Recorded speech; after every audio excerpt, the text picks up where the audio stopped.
আসসালামু আলাইকুম। কেমন আছেন সবাই? আশা করি সবাই ভালো আছেন। আমি আল্লাহর রহমতে ভালো আছি। তাহলে পরবর্তী নেরেশনগুলো খুবই ইজি হয়ে যাবে। নেরেশনের কি বলছিলাম ওই দিন, যে বলছিলাম তিনটা জিনিস খুবই গুরুত্বপূর্ণ, এটা মাথায় রাখলে হবে। একটা জিনিস হলো টেন্স পরিবর্তন, আর একটা হলো পার্সন পরিবর্তন, আর একটা হলো যে কোনো সেন্টেন্সের নেরেশনই হোক না কেন, ডিরেক্ট নেরেশনে ইনডিরেক্ট করার সময় এটা আসলে অ্যাসার্টিভ হয়ে যাবে। এখানে 5 প্রকার নেরেশনই থাকতে পারে ডিরেক্টে, কিন্তু ইনডিরেক্ট মানে অ্যাসার্টিভ, এটা মাথায় রাখতে হবে। আচ্ছা, আমি কিছু প্র্যাকটিস দিয়া পরে ইনশাল্লাহ আমি একটা প্রেসেস আগে লিখে রেখেছি আপনাদের সুবিধার্থে, সময় যাতে বাঁচে, এটা পরবর্তীতে আমি আসলে সলভ করব। আচ্ছা, আমি আজকে 5 প্রকারের এক দুটা কিছু উদাহরণ দেওয়ার চেষ্টা করবো, যাতে করে আপনাদের রিমাইন্ডার দিচ্ছে আর কি, যে পরবর্তী আগে এখন তো আর নতুন করে শেখার কিছু নাই, যাতে করে আপনারা এটা পারেন। আমি যদি লিখি direct, he said to me, what do you want? এটা ইন্টারগেটিভ, হ্যাঁ, লাস্টে প্রশ্ন চিহ্ন আছে। He said to me what do you want. আমি আগেও বলেছিলাম এটা যদি পাস্ট টেন্স হয়, এরপর এটা যদি প্রেজেন্ট টেন্সে থাকে, পরবর্তীতে এটা ইনডাইরেক্ট করা হয় পাস্ট টেন্স হয়ে যাবে। কিন্তু এই ভেতরের অংশ যদি পাস্ট টেন্স হয়, তখন এটা ভেতরের অংশটা ইনডাইরেক্ট করার সময় পাস্ট পারফেক্ট টেন্স হবে। এটা মাথায় রাখবেন। একটা কথা বলেছিলাম। আচ্ছা, তাহলে দেখুন তো একটা জিনিস, এখানে কি হতে পারে, ইনডিরেক্ট যখন হবে, প্রশ্নবোধক যখন হবে, তখন এখানে প্রশ্নবোধক চিহ্ন থাকলে আমাদেরকে আক্সড বসাতে হয়। এটা আমরা সবাই জানি, হি আক্সড মি। আচ্ছা, যেহেতু অ্যাসার্টিভ রূপ ধারণ করবে, হ্যাঁ, তখন এটা অ্যাসার্টিভ রূপে আমাদেরকে আনতে হবে। হোয়াট ইউ, সেকেন্ড পারসন, কি বলছিলাম এখানে সেকেন্ড পারসন, এটা সেকেন্ডটাকে ধরবে। ফার্স্ট পারসন ফার্স্ট, এটা যদি ফার্স্ট হয় এটা সেকেন্ড, এভাবে মনে রাখবেন, তাহলে আপনাদের মাথায় থাকবে বিষয়টা। সেকেন্ড পারসন অবজেক্ট আই, এখানে আছে কি হোয়াট ডু ইউ ওয়ান্ট, হ্যাঁ, তো what I wanted past tense কি ওয়ান্টেড, লাস্টে ফুল স্টপ। এখানে আবার এরকম দিলে হবে না, আই ডিড ওয়ান্ট, নো, এটা অক্সিলিয়ারি ভার্ব, হ্যাঁ, এটা অক্সিলিয়ারি ভার্ব। এই বাক্যটা ইন্টারগেটিভ করার কারণে এটা ডুটা আসছে। ইন্টারগেটিভ না করলে কিন্তু এখানে ডু আসবে না। যেমন এখানে যদি আমি লিখতাম ইউ ওয়ান্ট, এই বাক্যটাকে আমরা ইন্টারগেটিভ করলে এখানে ডু দ্বারা করতে হবে। What do you want, what do you want, sorry. আচ্ছা, যদি এরকম হয়, দেখেন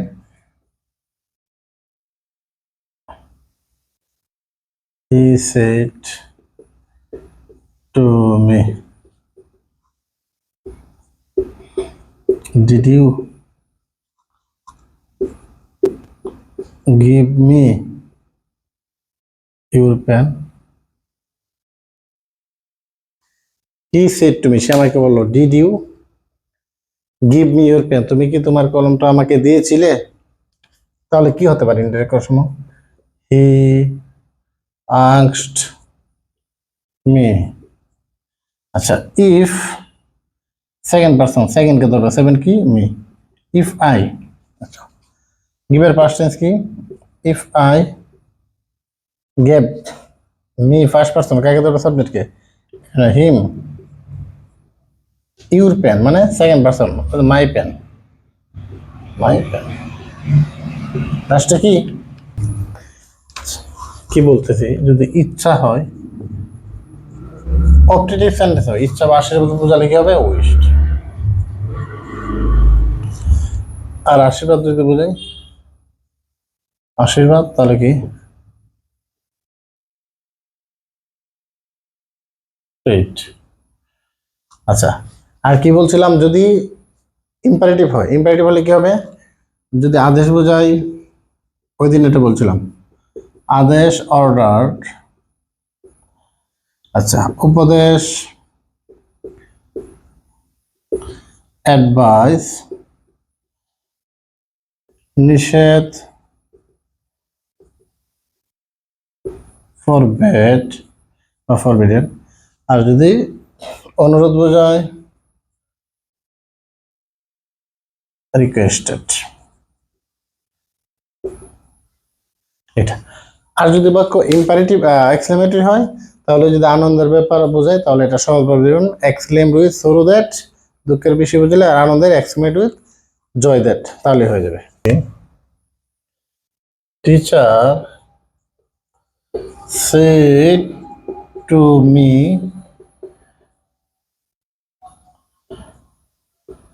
may you get the highest marks. Teacher said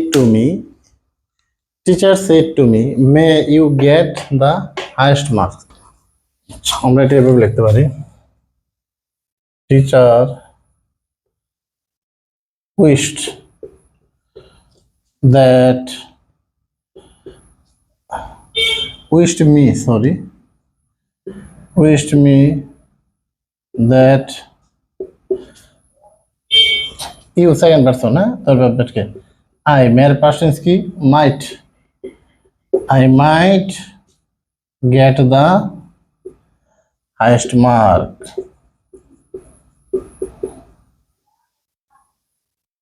Highest marks.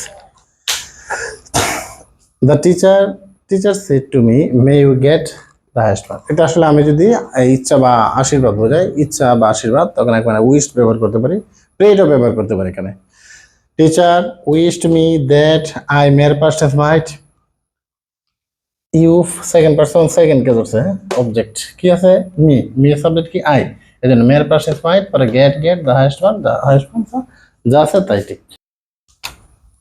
এখানে আরেকটা কথা মনে রাখবেন, যদি লেট দ্বারা প্রস্তাব বোঝায় তাহলে কি হবে, প্রপোজড, হ্যাঁ, প্রপোজড হবে, এটা মনে রাখবেন। কি লিখছি, লেট দ্বারা প্রস্তাব বোঝালে প্রপোজড। তাহলে উদাহরণ দেই, হি said to me let us go for a walk.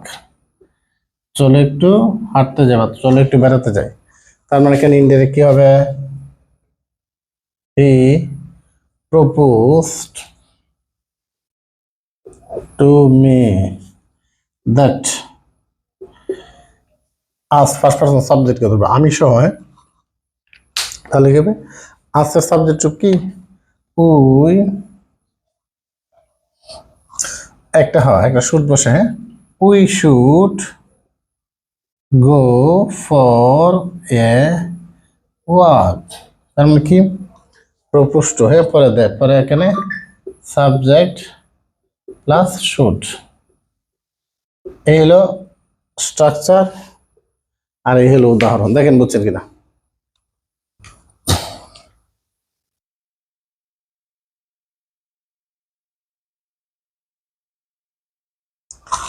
Late দ্বারা প্রস্তাব বোঝালে কি প্রপোজ টু প্লাস দ্যাট হবে, প্লাস সাবজেক্টের পরে কি হবে, শুট হবে। এই জন্য he said to me let us go for a walk, he proposed me that, subject first person us, এই জন্য we should go for a walk.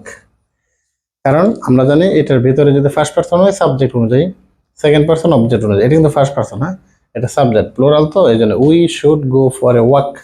এখানে কি বলছি, লেট দ্বারা প্রস্তাব বোঝালে propose to that subject should, এই যে সাবজেক্ট শুড আর প্রপোজ টু লিখলাম,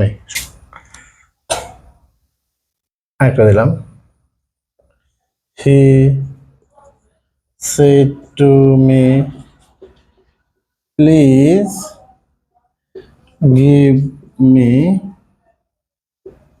সাম মানি। আচ্ছা দেখেন এখানে কি বলছে, অনুরোধ করছে, অনুরোধ বোঝালে কি রিকোয়েস্টেড, তাই করে কি হতে পারে, হি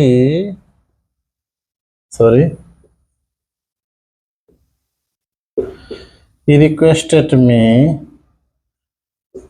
ইম্পারেটিভ সেন্টেন্স ভার্বের পূর্বে একটা টু হবে, he requested me to give, please give me, এখানে মি থাকবে, প্লিজ গিভ মি সাম মানি। তো এখানে he requested me to give me first person, এই জন্য হিয়ার অবজেক্ট কি হিম। দেখেন এখানে কিন্তু অবজেক্ট রূপ আছে, হ্যাঁ, এটা কিন্তু ফার্স্ট পারসন অবজেক্ট রূপ, এই জন্য এখানে অবজেক্ট রূপ বসাতে হবে। এখানে সাবজেক্ট রূপ, এখানে সাবজেক্ট রূপ। হ্যাঁ, গিভ হিম সাম মানি। এখানে বলছেন কিনা কি অনুরোধ বোঝালে কি রিকোয়েস্টেড, এখানে বলছে প্লিজ গিভ মি সাম মানি, এখানে আমরা লিখলাম he requested me to give him some money. Father said to me don't run in the sun, রোদ্রে দৌড়াদৌড়ি করিও না। Father said to me don't run in the sun, এটা দুই ভাবে হতে পারে। আমি যদি এটাকে আদেশ বুঝাই তাহলে দিতে পারি আমরা অর্ডার, ফাদার ordered me, এখানে অর্ডার মি, ডোন্ট থাকলে not to run in the sun। আর যদি ফরবেড দেই তাহলে এখানে শুধু টু হবে, কারণ একটা সেন্টেন্সের মধ্যে দুইবার নিষেধ কথাটা থাকতে পারে। এটা আমি আদেশ মনে করলাম, তাই ফাদার অর্ডার মি, ডোন্ট থাকলে নট টু, হ্যাঁ ডোন্ট থাকলে কি not to run in the sun, এখানে আদেশ বা অর্ডার বুঝেছি। একটা নিয়ম দেখেন, যদি মাস্ট থাকে তাহলে এখানে হ্যাড টু বসে। আবার মাস্ট দ্বারা বাধ্যবাধকতার কোনো পরিবর্তন হয় না। মাস্ট থাকলে জেনারেলি হ্যাড টু, আবার বাধ্যবাধকতার কোনো পরিবর্তন নাই। যেমন আমরা যদি লিখি রিনা said to me you must leave the place now। Rina said to me you must leave the place now। রিনা আমাকে বলে তুমি অবশ্যই স্থানটি ত্যাগ করো এখন। ইনডাইরেক্ট যখন আমরা করব রিনা said to বলতে আমি এখানে টোল দিতে পারি, said to থাকলে toll, told me inverted কমাটা that, inverted কমাটা কি আমরা তো দিচ্ছি সবসময় দ্যাট। হ্যাঁ আচ্ছা, রিনা told me that second person object, I must এর কারণে had to, I had to leave the place। নাও থাকলে দেন, নাও থাকলে দেন হয়ে গেল। এখানে মাথায় রাখবেন, এই দেখেন এখানে মাস্ট, হ্যাঁ মাস্ট এখানে কি আছে had to, you second person, কাকে দেবে সেকেন্ড কে অবজেক্ট, এটার সাবজেক্ট রূপ কি এই যায় লিভ দ্য প্লেস। আর নাও থাকলে দেন, এটা মুখস্থ রাখবে। Now actually if you think English very easy, really very easy. If you think English is hard, really it is hard. So it is depend how you think about English. You should not lose heart about English because it is not our own language. It is totally foreign language. So you should be careful about this language. You know that practice make a man perfect. By practicing English, you can make a great result of English. So you should be careful about this. You know that some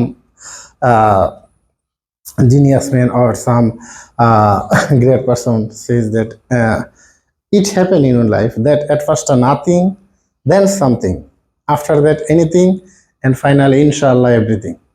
So why you should lose heart? You should not lose heart.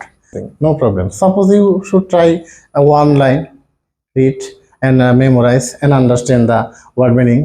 After the next two lines, after that 3 lines, gradually inshallah it will be increase, then you can understand. After 6 months if you try gradually, then you can understand that it will be very eligible for you. Inshallah in the last of the time you will be successful. So no tension about English, go on and try your best. Inshallah you will get the result. Have you learned your lesson? Father said to Arman, no, I haven't, I have forgotten, said he. পরে কি বলো, that's very bad, এটা খুবই খারাপ। You must be more careful about your preparation for the exam. By doing so, you can make a good result, said his father.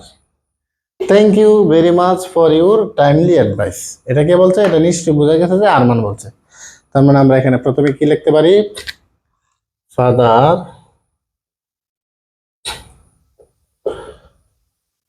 Asked, প্রশ্নবোধক চিহ্ন আছে না, এই যে ফাদার আস্কড, এখানে আরমানও লিখতে পারি। আরমান, এখানে ডুপ্লেস কোয়েশ্চেন নাই। ডুপ্লেস কোয়েশ্চেন যদি থাকে তাহলে ডুপ্লেস কোয়েশ্চেন, না থাকলে if, if second person he, হ্যাঁ, ইফ হি বলতে কি Arman, if he had learn learned his lesson, his আর ব্র্যাকেটে আর দিয়ে দিলাম, হ্যাঁ, হিজ লেসন ক্লাস। আচ্ছা, এই কথাটুকু শেষ করে no I have forgotten said he, তার মানে এখানে আমরা দিতে পারি হি আরমান। ইয়েস থাকলে সহজভাবে দিবেন, রিপ্লাইড ইন দ্য অ্যাফার্মেটিভ, আর নো থাকলে রিপ্লাইড ইন দ্য নেগেটিভ। তার মানে আমরা দিতে পারি he replied in the negative. এখানে লাগা দেয় and said that, negative and said that he Arman have আছে না, ওই যেখানে হ্যাভ আছে, হ্যাভ, আমরা পাস্ট টেন্স তো এই যে দিলাম হ্যাড ফরগটেন, ফরগটেন। এই পর্যন্ত শেষ, এই পর্যন্ত। দ্যাটস ভেরি ব্যাড, এই কথাটা কে বললো? ফাদার নাকি? আচ্ছা, হি ফাদার আমি নর্মালি দিচ্ছি, আর দ্বিতীয়বার কথা হি অ্যাডেড দ্যাট আমরা দিতে পারি, হি অ্যাডেড দ্যাট। ওইটা বলেছিলাম যারা প্রেজেন্টেশন বুঝেন, যে কেউ ব্যক্তি দ্বিতীয়বার যদি বলে তাহলে অ্যাডেড দ্যাট বলবে। হি অ্যাডেড দ্যাট, এখানে আমরা ইট ওয়াসও দিতে পারি অথবা দ্যাট ওয়াসও দিতে পারি, দ্যাটস। তার মানে এখানে কিন্তু ইজ মানে অ্যাপোস্ট্রফি এস মানে ইজ, তার মানে ওয়াস, ওয়াস ভেরি ব্যাড। কি লিখছে? You must be more careful about your study, এই কথাটা কে বলছে? তার বাবাই বলছে। added that, also added that, that you মানে হি, হি কে আরমান, মাস্ট থাকলে কি বলছিলাম? Had to, you had to be more careful, more careful about your মানে হিস, হিসকে ওই যে ছেলে আরমান, হিস প্রিপারেশন, কত সহজ দেখছেন, প্রিপারেশন ফর দ্য এক্সাম। আচ্ছা, by doing so you can make a good result, এই কথাটা সেই বলছে। আমরা দিতে পারি হি ফার্দার সেড দ্যাট, এখানে ব্র্যাকেটে অ্যাড দিয়ে দিলাম, এটা কিন্তু ফাদার না, ফার্দার, ফার্দার সেড দ্যাট, এখান থেকে বাই ডুইং সো আমরা এই লাইনটা পরে লাগাই, হি লাগে দিই, হি বলতে আরমান, হি কুড, ক্যানের past tense could, he could মডেলের পরে বি ওয়ান বসে, make a good result, good result. আচ্ছা, ওই কথাটা আমরা লাগাইতে পারি বাই ডুইং সো, মানে এইরকমটা করে, বাই ডুইং সো। আচ্ছা, শেষ করে কি লিখছে?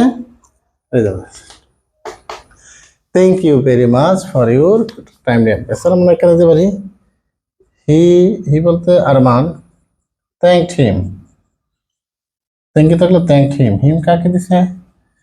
ফাদারকে। Thanked him very much, very much, thanked him very much for his, হিজকে father, for his timely advice, সময় মতো উপদেশ দেওয়ার জন্য।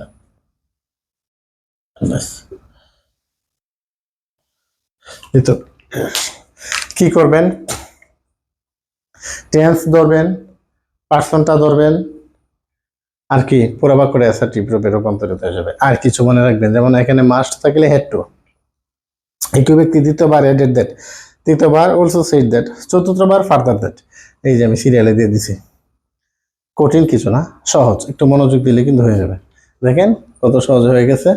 Have you learn your lesson, father said to Amin. আমি তো এই কথাটাই লিখলাম, ফাদার আস্কড আমিন ইফ কেন ডব্লিউএস কোয়েশ্চেন নাই, কিন্তু ডব্লিউএস কোয়েশ্চেন নাই তাই if he had learned his lesson. পরে গেলো he Arman replied in the negative, no থাকলে রিপ্লাইড ইন দ্য নেগেটিভ। দেখ ডব্লিউএস কোয়েশ্চেন নাই, ডব্লিউএস কোয়েশ্চেন নাই, ডব্লিউএস কোয়েশ্চেন থাকলে ডব্লিউএস কোয়েশ্চেন, না থাকলে ইফ। এই কারণে আমি এখানে কি বসাইলাম, ওই যে ইফ বসাইলাম। এখানে এই যে প্রশ্নবোধক চিহ্ন, তাই আমি এখানে আস্কড বসাইলাম। এটা বুঝলাম মনোযোগ ধরে বলছি। আচ্ছা, এখানে দেখেন ফাদার সেড টু আরমান, এই কথাটা আমি কিন্তু প্রথমে লাগেছি। এই যে ফাদার আস্কড আরমান, নো, এখানে শুধু নো আছে না, এই নো থাকার কারণে কিন্তু এখানে হয়েছে রিপ্লাইড ইন দ্য নেগেটিভ। এত বড় কথা না, replied in the negative. And said that, এবং বললো যে, এখানে কিন্তু আই হ্যাভ ফরগটেন, এই জন্য হি হ্যাড ফরগটেন। আচ্ছা, পরে কি লিখছে, এই কথা শেষ। দ্যাটস ভেরি ব্যাড, এই কথা বলছে কি বাবা, তার মানে আমি এখানে হি ফাদার দ্বিতীয়বার অ্যাডেড দ্যাট, দ্বিতীয়বারের বক্তা উক্তি যখন হয় তো added that, he added that ই, এখানে ইটও দিতে পারি, দ্যাটও দিতে পারি। এই যে কোথায়, এই যে দ্যাটস মানে দ্যাট ইজ, তাই আমি এখানে লিখছি দ্যাট ওয়াজ, এখানে ইজ আছে was, very bad. You must be more careful about your preparation for the exam, এই কথাটাকে বাবাই বলছে। এই জন্য আমি অলসো সেড দ্যাট, দ্বিতীয়বার বলছে বা তৃতীয়বার, এই যে অলসো সেড দ্যাট বা অলসো অ্যাড দ্যাট। আচ্ছা, পরে কি লিখছে, ইউ মানে হি বলতে আরমান, এই যে মাস্ট থাকার কারণে এখানে সেড একটু be more careful about your preparation for the exam, তার মানে be more careful about his preparation for the exam. এই পর্যন্ত কিন্তু শেষ। আচ্ছা, পরে কি লিখছে, by doing so you can make a good result, এই কথাটা কিন্তু বাবাই বলছে, তার মানে বাবা চতুর্থবার বলছে। এই জন্য হি ফার্দার মানে ফার্দার সেড দ্যাট, এখানে ফাদার না, he further said that he could, এখানে ক্যান আছে, এই যে can, you can make a good result, এই জন্য he could make a good result by doing so, আমি কথাটা লাস্টে লাগাই দিছি। আচ্ছা, পরে কি লিখছে দেখেন, said his father thank you very much for your timely examination, এই যে এই কথাটা কি আরমান বলছে, আরমান মানে ফার্দার সেড এই শেষ, Arman he thanked him very much for his timely advice, শেষ। কঠিন কিছু না, আসলে পড়াশোনাটা এটা এমনভাবে তৈরি করা হয়েছে যে আপনি যেহেতু ইন্টারমিডিয়েট পরীক্ষা দিবেন, আপনার কন্ট্রোল এবং আন্ডারে এই পড়াশোনাটা, it is possible for you, not impossible. হ্যাঁ, but all the year out if you don't take your book, use your book and read attentively, then it may be difficult for you. Okay, no tension. Inshallah, try your best. One day you will be successful. Okay, no more today. I want to stop here. Inshallah, later I will give you some lesson, English or Bangla. Till then, goodbye. Allah Hafiz.